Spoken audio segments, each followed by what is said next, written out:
Welcome to Your Radiant Spirit, a space for the conversations and colors that help you see yourself more clearly.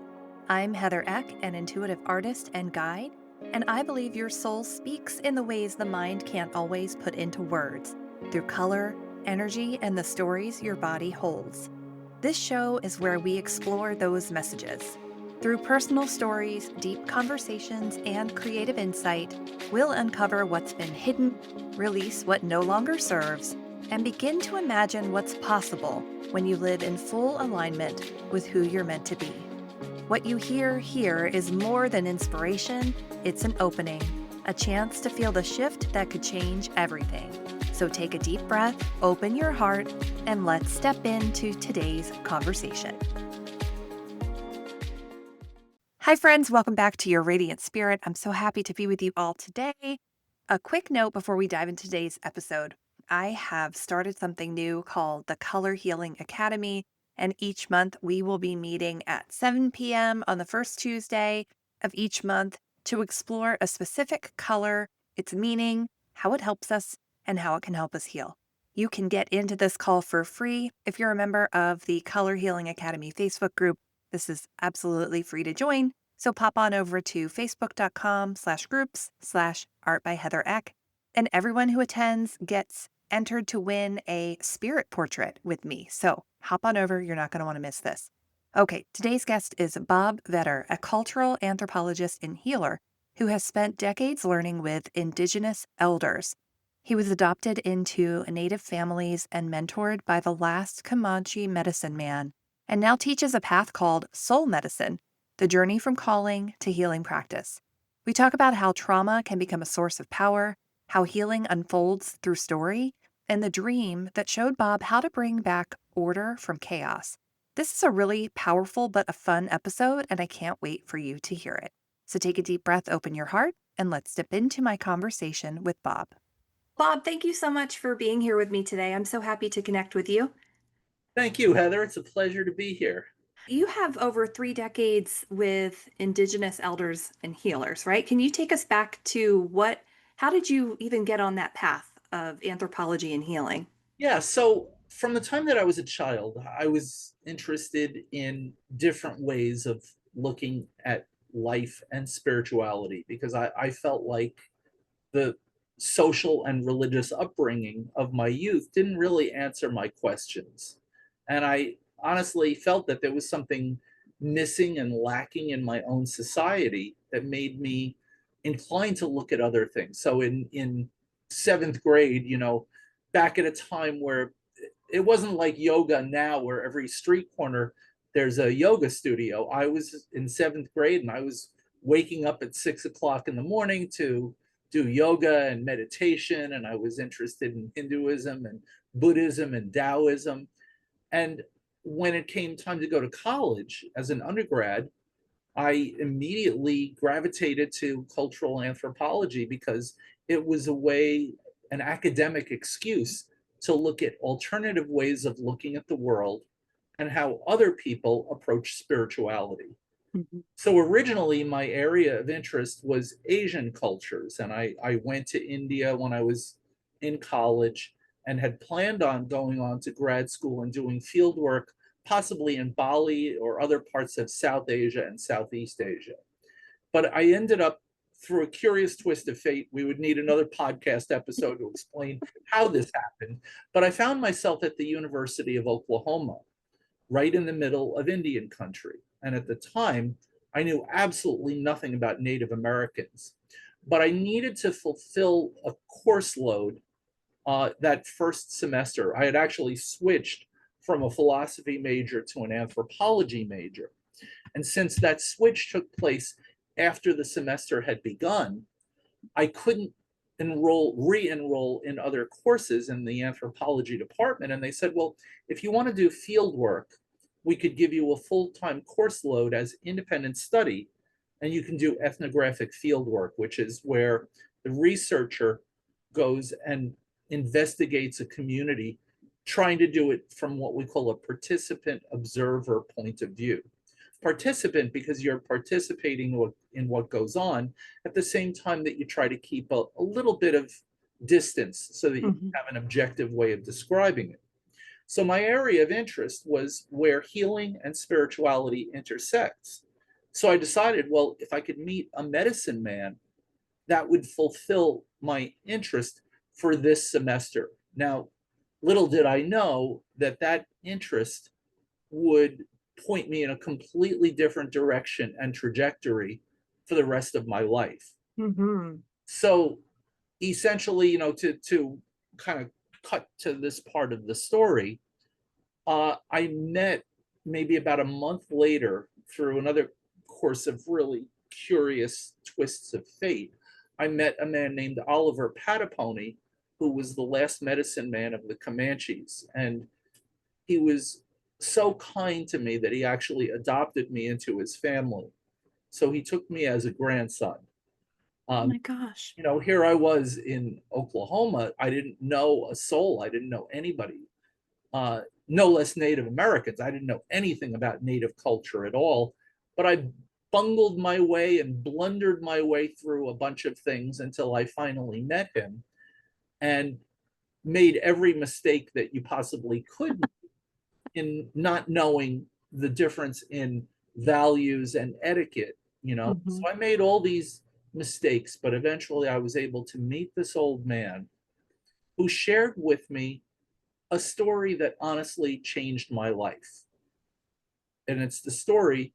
If you want to hear it, Heather, I'll tell you the story. I do wanna hear it. Yes, please. Yeah.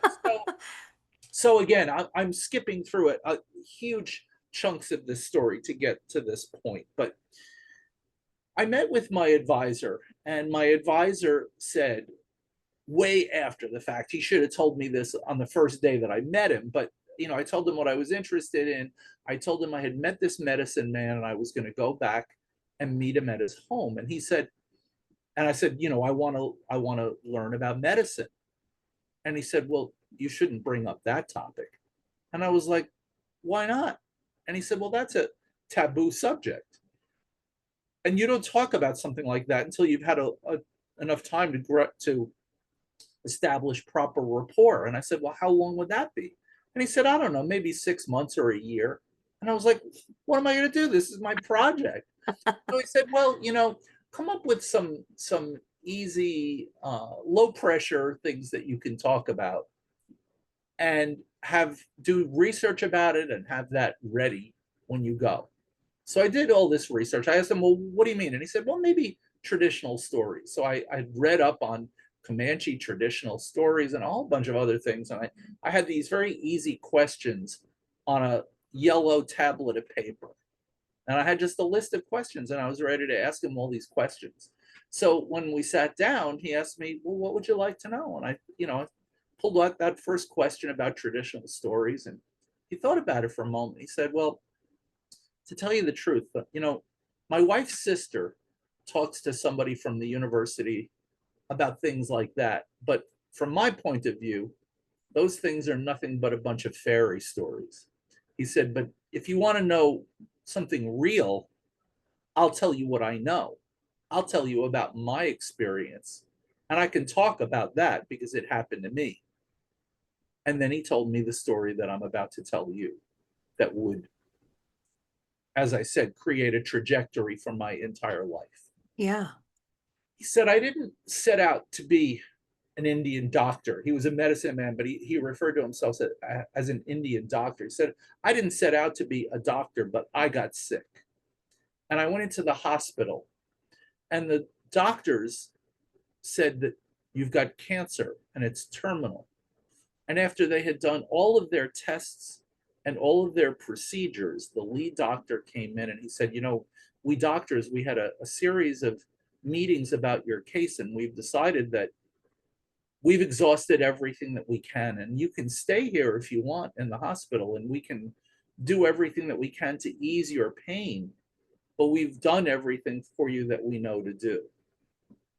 Well, he said, no, I'll go home. And his son and his wife came in, and he said to them, take me out there to the hills and leave me out there. Now, what he was talking about was something called, well, anthropologists call it a vision quest. I really don't know Mhm. any native people who really use that term, to tell you the truth. But he said, leave me out there on the hills because maybe I can take care of this the way that our old folks used to. But that's what he was referring to. And his wife, my grandma Esther, she said to him, she said, "You're not man enough to take it. They're going to run you off." Now, a little backstory to explain what that means. He lived outside of the Wichita Mountains in southwest Oklahoma, that are some of the oldest mountains in the country. They're way, way older than the Rockies. They've worn down to uh, these boulders, piles of boulders, but they're sacred lands to the Kiowas and the Comanches and the Plains Apache people. And their belief is that there are a number of specific locales in the Wichita Mountains that are sacred sites where these spirits inhabit them. And when you go there with this purpose, they're going to test you. They're not going to automatically give you a gift. They're going to test how strong your resolve is. So before you go there, you set an intention that includes how long you're going to stay there. And if anything should happen where you change your mind and you leave without having fulfilled that, whatever it is that you were asking for, you're never going to get it. Mm. So when she said they're going to run you off, she meant these spirits are going to scare you when you're going to leave. And he said, well, the doctors gave up on me. I've got nothing to lose. So his son brought him there to this spot facing a mountain called Mount Scott, which is, I think it's the second tallest peak in the Wichita Mountains. And he went there on the night of a new moon, uh, with nothing but a sheet to cover himself up, an eagle feather, some tobacco, and 4 corn shucks or corn husks to roll prayer smokes. And he went to that place, and the way that he explained it to me was that nothing happened throughout the entire day, nothing happened that night, but something did happen just before morning. So he said he was scared and he couldn't fall asleep all night, so he was just sitting up waiting to see what would happen. And toward morning, he said that when he looked off in the distance, that he could see a flickering of light, and that it was like a flame would go on and then it would go out, and then it would go on and then it would go out.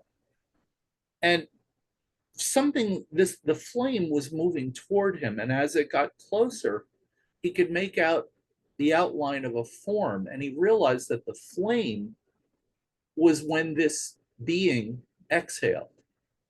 Every time it exhaled, fire came out of its mouth. And he called this being, this entity, the visitor. And he said that that visitor was coming toward me, and I realized that he was coming after me. And he said, as he got closer and closer, I got more and more scared to where I was like, he said I was a pathetic man. He said I was like, if you take a fish and pull him out on dry land, that's the way I was. Mhm. And he said, well, that visitor got right up in front of me and shot me with the fire. And he said, when I got hit by that fire, everything stopped. My breathing stopped. My heart stopped. I was unable to speak or move. But then finally, he said, when the visitor spoke, everything came back. All of a sudden, my heart started beating again, and I could breathe again. And he said, the visitor asked me, he said, son, what are you doing here? And Grandpa Chief said, well, I'm sick. And the visitor said, there's nothing the matter with you. You're going to be all right. But they sent me to take care of a man who's real bad off. And then the visitor, he started to take off.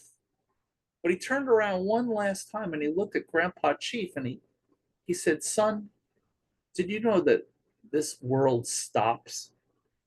That this whole world stops for just a moment right before morning. And that's the time when things like me can enter into this world. And then the visitor took off to the west. And that was the last time that Grandpa Chief saw the visitor, but it was also the last time that he had any of the symptoms connected with cancer. So a little while later, his son came running up to him and he said, "Dad, how did you make it through the night last night?" He said, "It was so cold out last night. This is all you had was a sheet." Grandpa Chief said, "Well, where I was at, it was like springtime." And everywhere that he had, except for where he had been, he came down off this little rise facing the mountain. Everywhere else, there was a hard frost on the ground, except for where he had been. Well, he went back home, never went back to the doctor, never went back to the hospital. And it turned out that he was fine. But that doesn't explain how he became a medicine man. Right. So he was walking, and he lived out in the country outside of a little town called Apache, Oklahoma. And he had gone into the town, and there was a Comanche woman walking on the other side of the street. And she came over to him, and he said she was an older medicine woman. And she said, "Son, what happened to you?" And he said, "Nothing." And she said, "No, there's something different about you, I can tell." And he didn't want to talk about it, so he said, "Nothing." And she said, "No, no, no.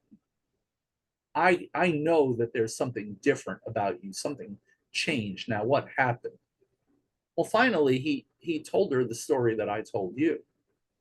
And she said, "Well, you know, you're good for something.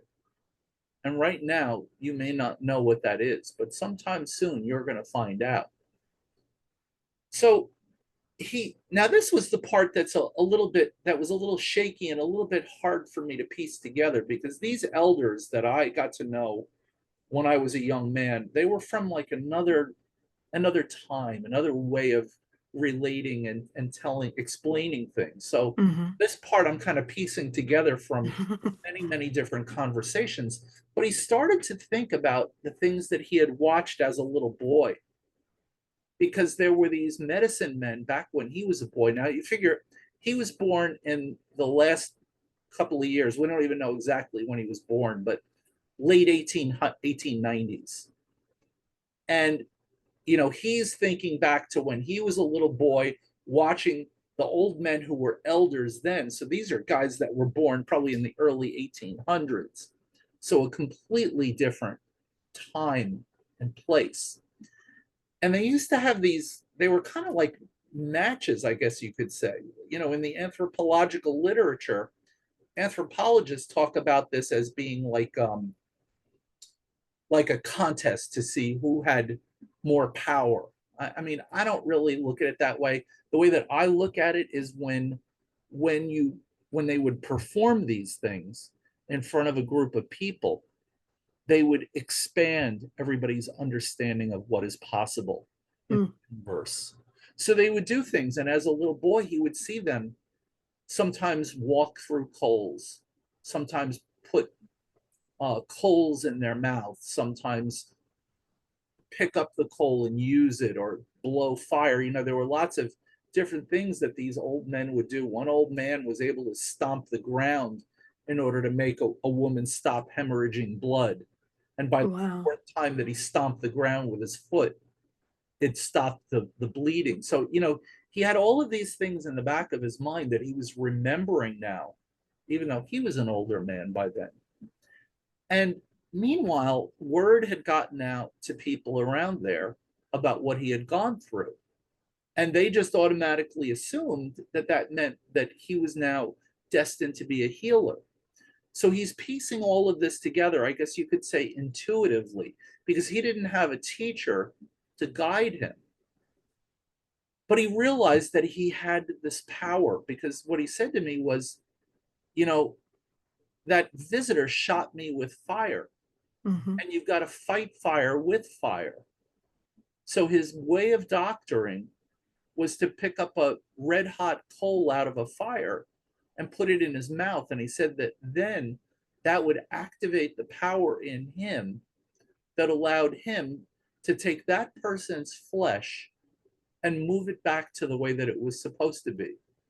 Because he said that once the heat, the fire had been activated in him again or reactivated, that the person became like wet cement in his hands. Like he said that when you pour cement, it's wet and it can be moved and shaped the Hmm. way that you want it. But after you leave it for a while and it sets, it stays that way. And he said that's the way human flesh is as well.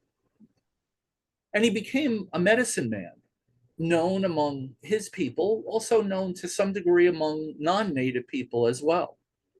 And he dedicated the remainder of his life to doctoring people who needed his help. But that story, for me, became the inspiration for me in wanting to go down the road of a healer. To know that what has held you back and what has been your difficulty, your trauma, your hardship, your illness of whatever kind, body, mind, spirit, emotions, whatever it is, becomes your source of strength in helping out others in the world. That Hmm. formula became the thing that drove me and drove my interest in non-Western cultures and other alternative ways of healing, which would eventually take me down a number of different roads. But that the story itself became the inspiration for me. And you said that story changed your life. So you decided after you heard that, what did you do? Did you said I want to be a healer? Do you think your seventh grade self received that calling at that young age? Yeah, I do. I do. I mean, I didn't understand it that way at the time.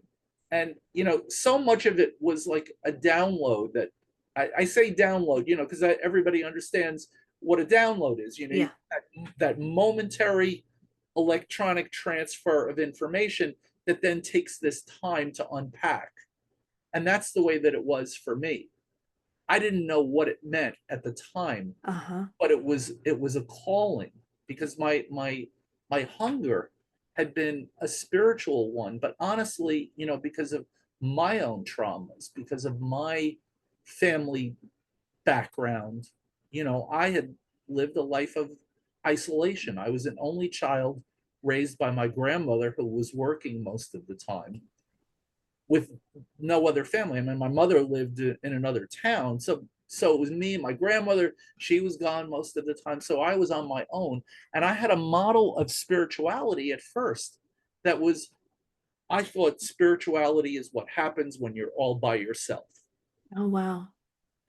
And it was through this adoption into this family. I was later adopted into a Kiowa family, into a Cheyenne family, and into a Caddo family, where all of a sudden I developed dozens, hundreds of relatives, you know.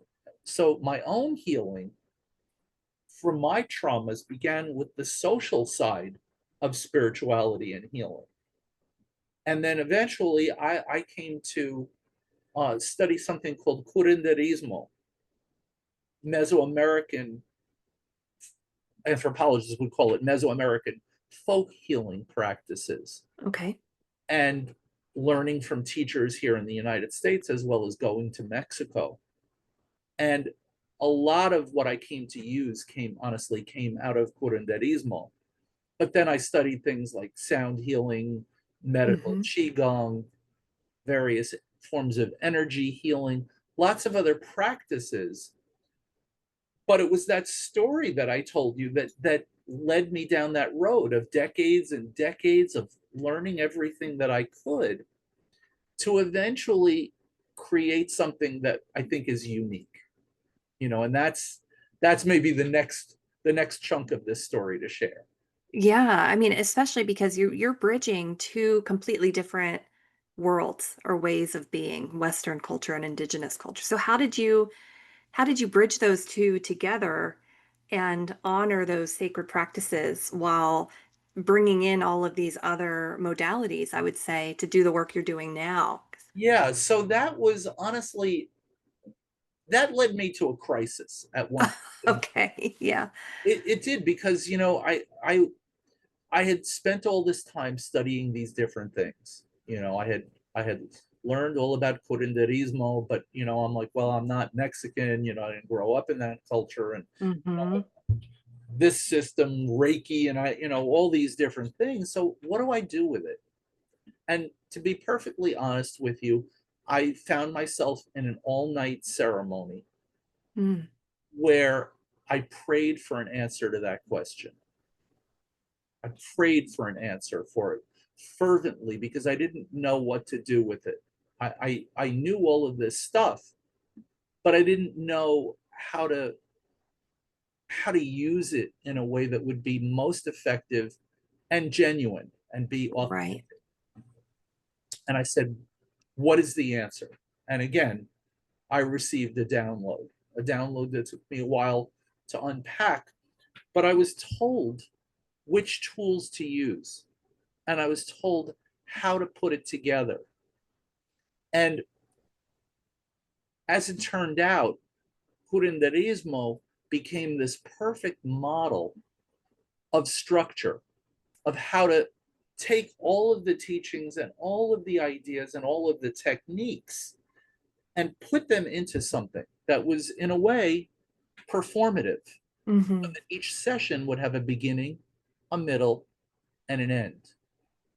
And in June, I had a dream vision that I'll share with you that really I think explains this.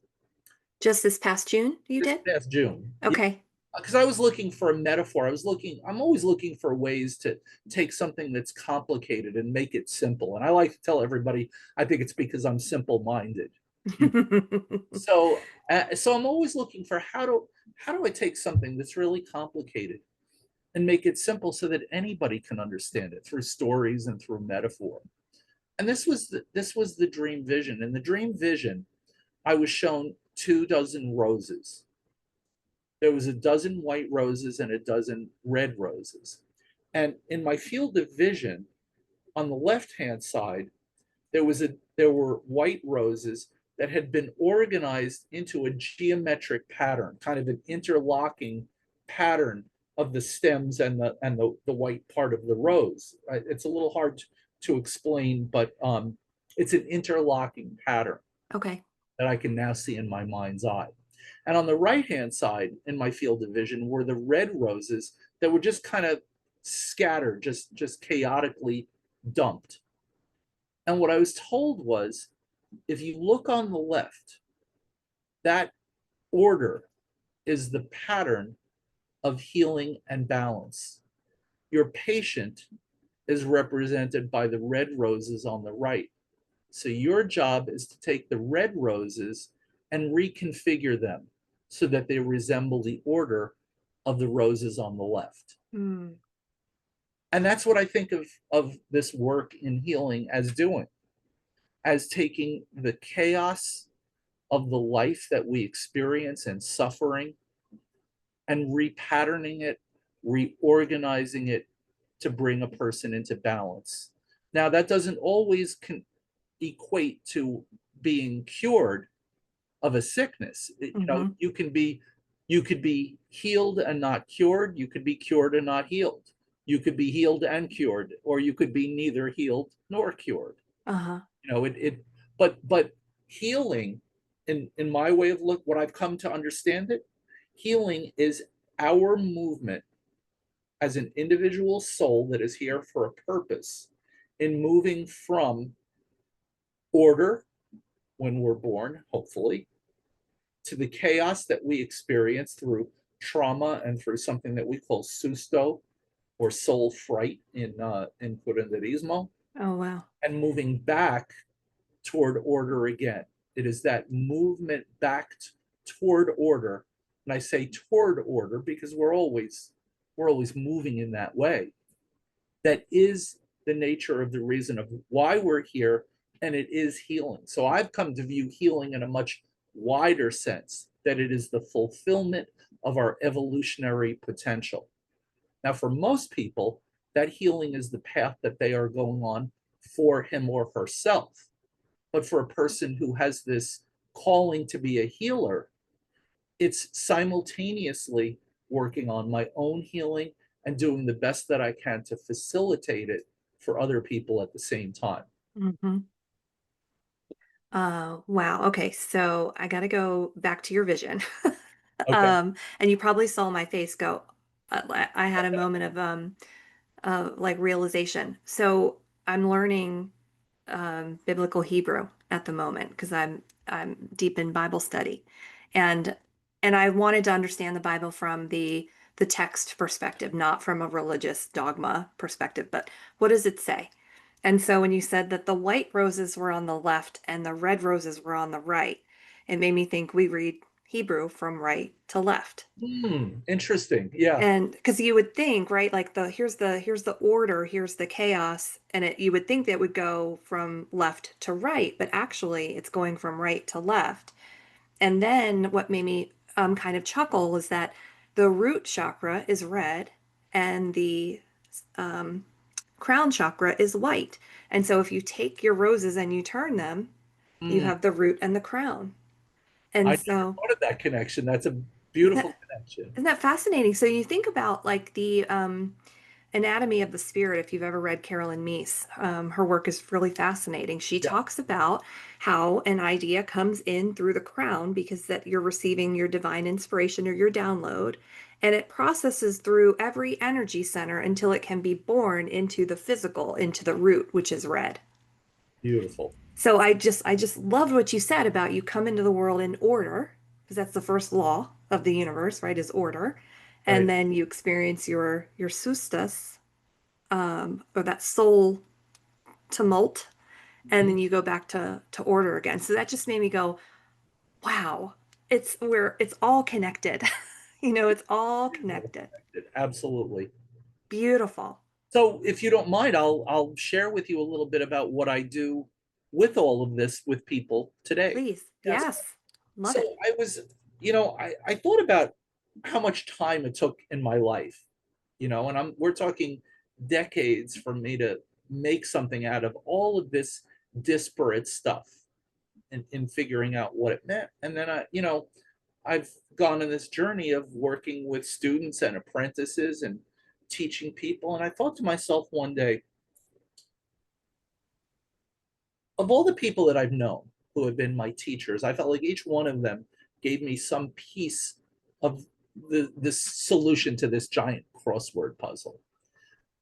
If I could find somebody who could take me from the very beginning of that journey where I felt the calling to where I actually began working one on one with people and healing them, what would that be like? And it made me like do kind of a reverse engineering of everything that I had learned. And I put together something that I call soul medicine, Mm. the journey from calling to healing practice as a way to guide people in this process so that they could take all of the things that they've already learned, combine that with some simple techniques that I teach, plus their own unique experience, their soul's journey, the things that have held them back in this lifetime that they have been able to heal. So it's these three elements combined to create this unique alchemy so that a person could come out the other end and actually begin work one on one. So Mm. that's what has, and this is relatively recent. I mean, I only put that together a little over a year ago, and I've finished the first cohort and about to start my second cohort in teaching this new, for me, new system. And this is the four stages that are in this book that you've Yes. written. Okay. Oh well, Or in actually, your my program. book my book is on another topic. Working on a book right now about these four pillars Okay. that we use to go into this, into a healing practice, but taking those things, my own unique experience, that uh my soul as an individual, plus the things that I've learned if along the way, if I've studied different modalities of healing, plus this Mhm. container, this very basic container in order to create something new. Oh, I love that. If If somebody's listening and they are feeling this call to healing, but they don't quite know where to start, what's the first thing you encourage them to do? The first thing to do is to examine the calling, Okay.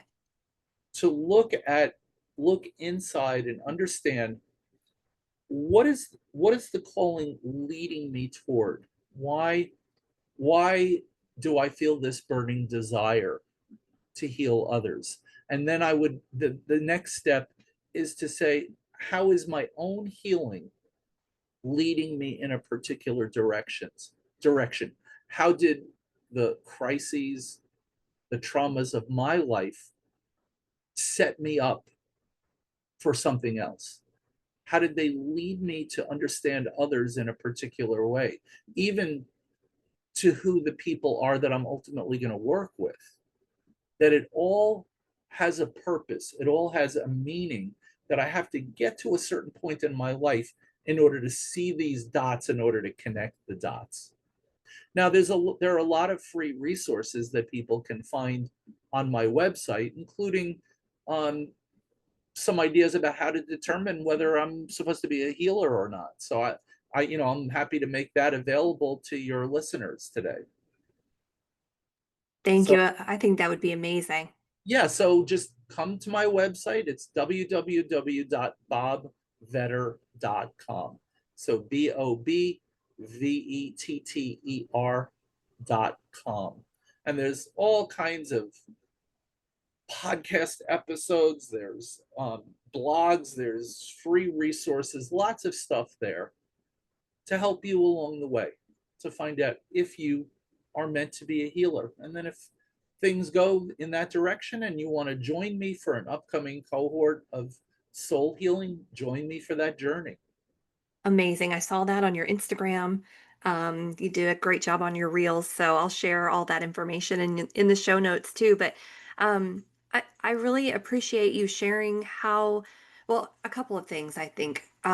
Your story starts as, in seventh grade, feeling so drawn to these different practices and with such an innate curiosity about the world and world cultures, and that led you down such an interesting path that when you were able to live with and study with incredible healers and elders.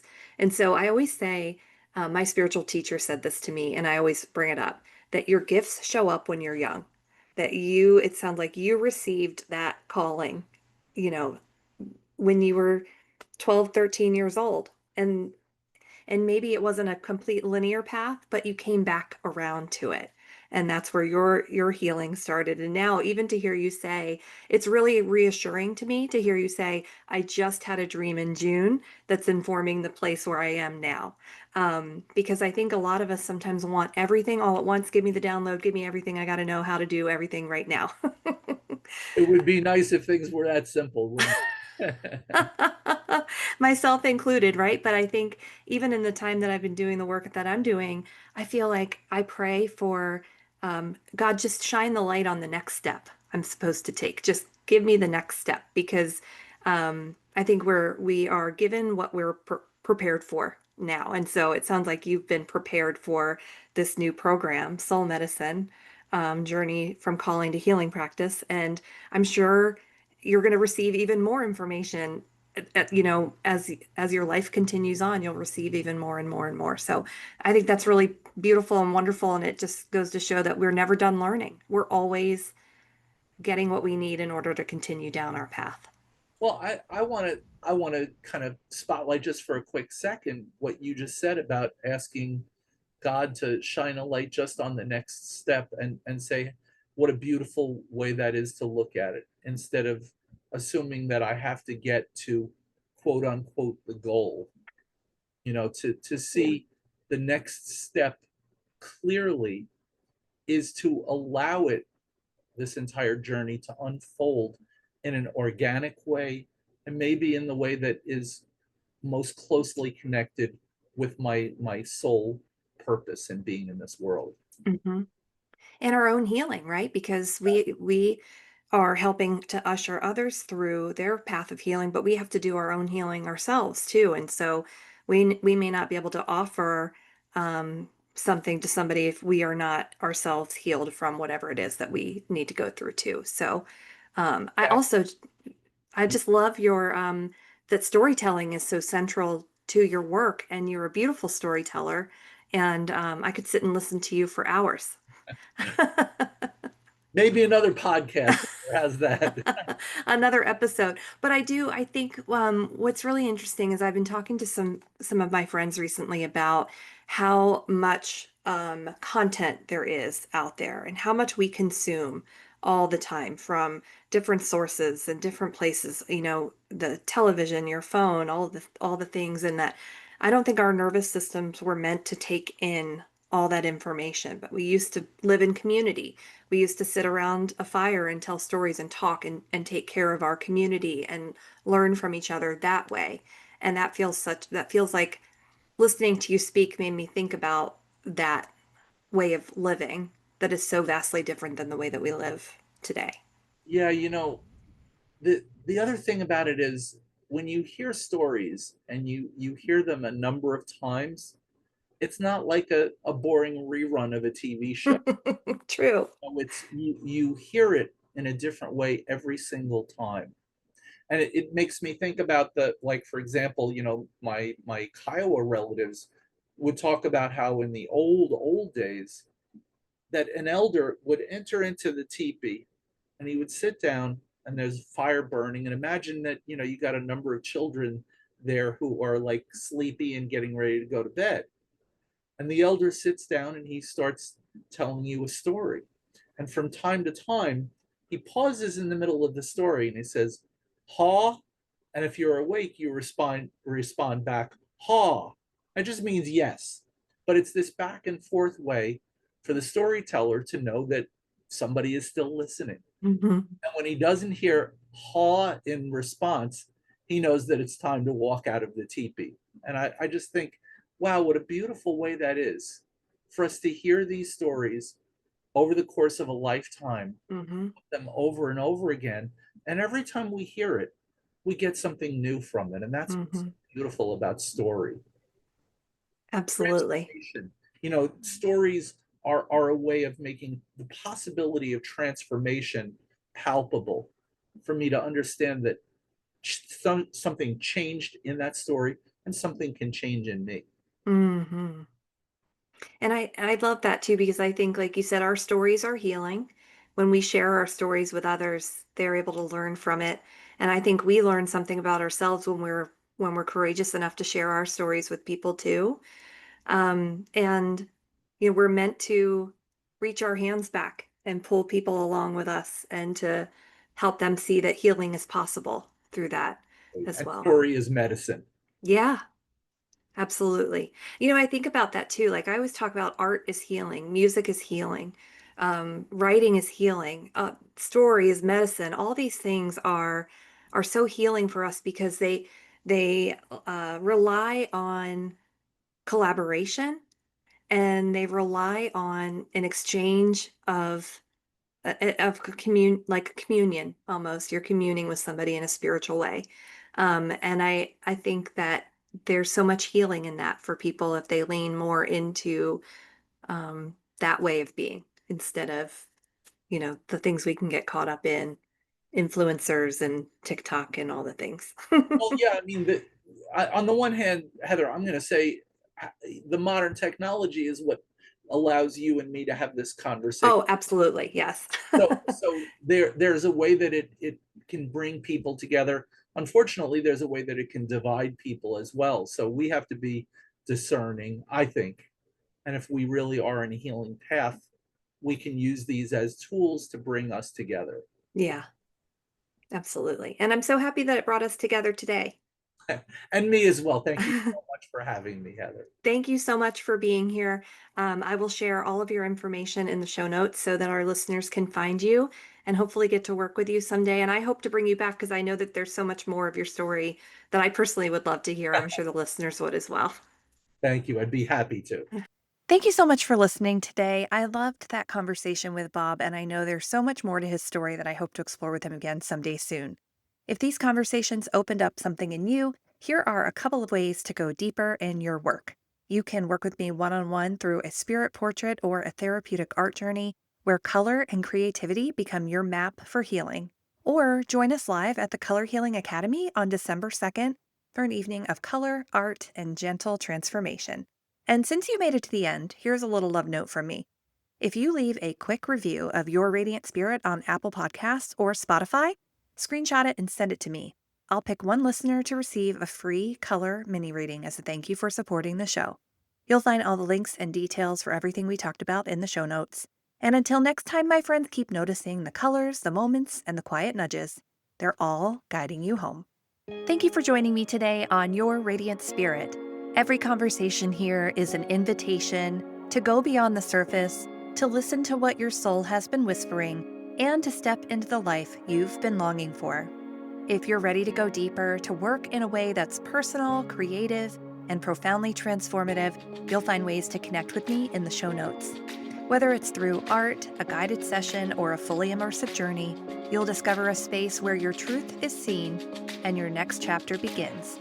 If this episode spoke to you, it would mean the world if you shared it with a friend, left a review, or subscribed so more people can discover the conversations we have here. Until next time, my friend, keep noticing the colors, the moments, and the nudges. They're all leading you home. And for now, take a breath, hold on to what resonated, and carry it with you into the rest of your day. Thanks for listening.